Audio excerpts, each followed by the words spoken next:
Hello भाई लोग, मैं हूँ फैक्ट भाई। और गदर 2, ओ माई गॉड 2 और टाइगर 3 का हिट हो जाना बताता है कि सीक्वल का है जमाना। ऐसे में भाईजान की किक 2 अब तक क्यों नहीं आई? कहीं इसके पीछे भी बॉलीवुड के किंग खान का हाथ तो नहीं? इन्होंने संजय दत्त की मुन्ना भाई चले अमेरिका पे शुरू होने से पहले ही ताला लगवा दिया था और तब से लेकर अब तक फैंस बस ट्रेलर देख रहे हैं। लेकिन इन सबसे ज्यादा हैरान करने वाली खबर ये है कि सालार का सीक्वल, जिसकी रिलीज डेट अप्रैल 2024 डिसाइड हो चुकी है, वो भी कैंसिल होने के कगार पे है। अब लोग ऐसा क्यों कह रहे हैं, आइए जानते हैं। नंबर 1, खिलाड़ी भैया पिक्चर से आउट। बुझी बुझी सी रंगत जिसकी उड़ी उड़ी खुशबू, नाम है सिद्धू।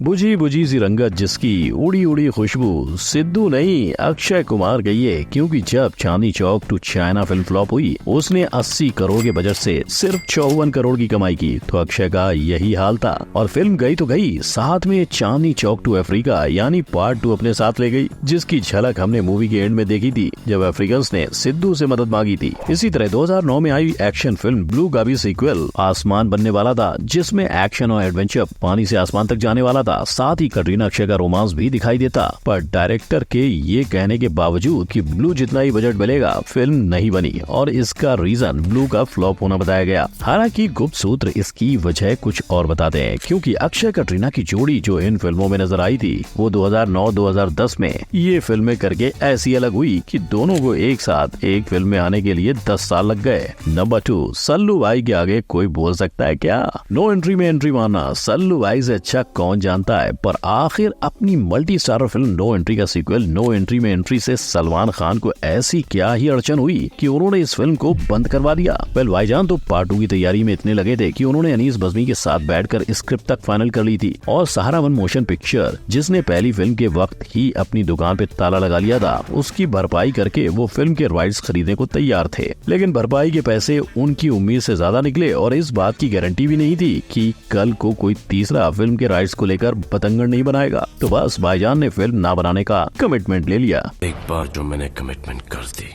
उसके बाद तो मैं खुद की भी नहीं सुनता। और भाईजान की 2014 में आई किक 2 के साथ भी फिलहाल कुछ ऐसा ही हो रहा है। 2019 में किक 2 के आने की खबरें आई और 2023 में स्क्रिप्ट तैयार होने की खबर भी आ चुकी है। पर देखना ये होगा कि कहीं किक 2 का भविष्य भी अंधकार में न चला जाए। नंबर 3, मादा लाडला बिगड़ गया। क्या आप जानते हैं, दोस्ताना की हीरोइन प्रियंका नहीं ऐश्वर्या राय बनने वाली थी, पर उन्होंने फिल्म की कहानी को मद्देनजर रखकर ना कह दी। वरना तो इस फिल्म का नाम दोस्ताना नहीं, पति पत्नी और वो होता। और इस लिस्ट की बाकी फिल्मों के कंपैरिजन में 40 करोड़ के बजट में बनी दोस्ताना ने 87 करोड़ का कलेक्शन करके फ्लॉप नामक धब्बे से तो खुद को बचाया था, पर इसका सीक्वल खुद को परेशानियों के काले धब्बों से नहीं बचा पाया। 2009 में डायरेक्टर तरुण मनसुखानी और करण जौहर ने इसका सीक्वल प्लान किया, तो 2012 में स्क्रिप्ट के चेंजेस के चलते फिल्म बनी नहीं। सालों बाद 2019 में कार्तिक आर्यन को फिल्म में साइन किया गया, तो करण जौहर और उनके बीच पंगा हो गया। अब इस फिल्म का शुभारंभ कब होगा या होगा भी कि नहीं, ये तो वक्त ही बताएगा। Number 4, Mumbai to America. Munna Bhai और सर्किट की जोड़ी को बड़े पर्दे पे देखने का इंतजार तो पूरे हिंदुस्तान की ऑडियंस कर रही है, पर इनका एक साथ आना मुश्किल ही नहीं, नामुमकिन है। और इसकी वजह खुद राजकुमार हिरानी ने शाहरुख खान को बताई। उनके मुताबिक मुन्ना भाई पार्ट 3 की कहानी में कॉमेडी ज्यादा थी, पर कहानी हूबहू SRK की माय नेम इज खान से मिलती जुलती थी, तो बस फिल्म बंद। पर इस फिल्म के न शुरू होने का जिम्मेदार राजकुमार हिरानी और प्रोड्यूसर विधु विनोद चोपड़ा के बीच की हुई तकरार को भी बताया जाता है। नंबर 5, मैं हूँ कौन। हार कर जीतने वाले को कहते हैं बाजीगर, और हार कर जीतने वाले को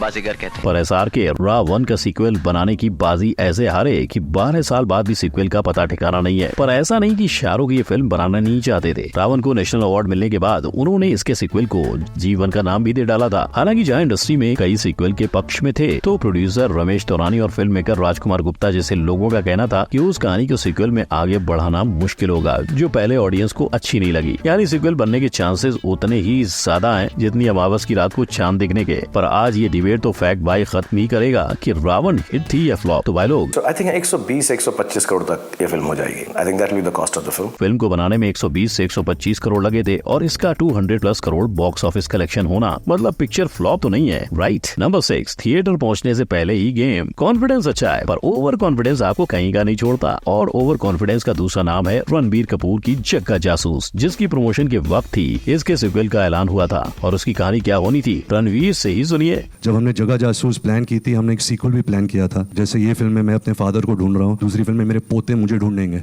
लेकिन जैसे ही इस फिल्म ने फ्लॉप होने की सीमा रेखा पार की, सीक्वल का प्लान कैंसिल हो गया और खुद अनुराग बासु को कहना पड़ा कि काश वो अमीर होते तो इसका सीक्वल अपने पैसे से बनाते। पर इंडिया में फ्लॉप फिल्म का सीक्वल कोई नहीं बनाता। और 2023 में सलार पार्ट 1 सीज फायर का ट्रेलर देख जिस तरह हाइप का डाउनफॉल आया है, उसे देखकर यही लगता है कि इतिहास खुद को दोहराएगा, क्योंकि इस मूवी के पार्ट 2 की कहानी पे पहले ही काम शुरू हो चुका है। लेकिन जब पार्ट 1 के लिए लोग थिएटर नहीं जाएंगे तो पार्ट 2 बनाने के लिए पैसे कहां से आएंगे? और उस पे आदि पुरुष ने जो प्रभास की हिट मूवीज का ट्रैक बिगाड़ा है, उसके बाद कुछ भी कहना मुश्किल है। आपको क्या लगता है, सलार हिट होगी या फ्लॉप? Number 7, carbon copy. 2 नाव पर सवारी करने वाला अक्सर डूबता है, पर 2 बाइक, 2 कार्स और 2 घोड़ों पर सवारी करने वाला बनता है अजय देवगन। लेकिन दुनिया को अजय देवगन बनने का क्रेज तो उन्हें सोहेल खान बनने का, इसीलिए तो उन्होंने भोला बनाई, जहां एक्टर, डायरेक्टर और प्रोड्यूसर सब अजय देवगन थे। अब हालांकि फिल्म ने अपने 100 करोड़ के बजट को 111 करोड़ कमाकर टक्कर दी थी, पर भोला 2 बनाने के लिए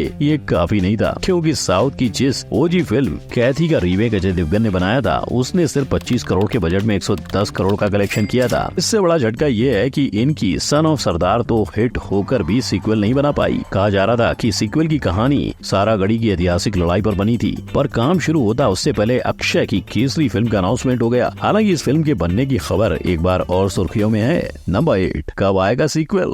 3 अंधों से कोई बिना सुराग छोड़े चोरी करवा सकता है तो वो है अमिताभ बच्चन। और 2002 में आई आगे फिल्म इस बात का सबूत है। पर इस फिल्म को लेकर फैंस की बस एक ही शिकायत है कि इसका अगला भाग कब आएगा, क्योंकि एक तो इस फिल्म की एंडिंग ओपनिंग एंडिंग थी, ऊपर से इसकी 2 एंडिंग्स थी। इंडियन ऑडियंस के लिए अमिताभ सलाखों के पीछे गए और वो विदेशी ऑडियंस ने उन्हें जेल में रिश्वत देकर अक्षय कुमार और उनके साथियों का पीछा करते देखा था। कई बार बनते बनते रह जाने वाले इस फिल्म के सीक्वल को 2016 में जब अनाउंस किया गया था, तब अमिताभ के साथ ये सितारे फिल्म में नजर आने वाले थे। पर 2021 में कोविड के चलते जब फिल्म एक बार फिर डिले हुई तो बिग बी ने फिल्म करने से मना कर दिया। और अब डायरेक्टर अभिनव देव का कहना है कि बिना मिस्टर बच्चन की आंखें 2 बन ही नहीं सकती। नंबर 9, OTT जिंदाबाद। OTT की हिम्मत नहीं है, तांडव के बाद सब डर गए हैं, ये फैक्ट भाई नहीं। सेक्रेट गेम्स के को डायरेक्टर अनुराग कश्यप का कहना है, जो उन्होंने नेटफ्लिक्स के सीजन 3 को बंद करने के बाद कहा। उनका मानना है कि सैफ अली खान के दूसरे OTT सीरीज तांडव को लेकर जितनी कंट्रोवर्सी खड़ी हुई, उन्होंने हर किसी को डरा के रख दिया है, नेटफ्लिक्स को भी।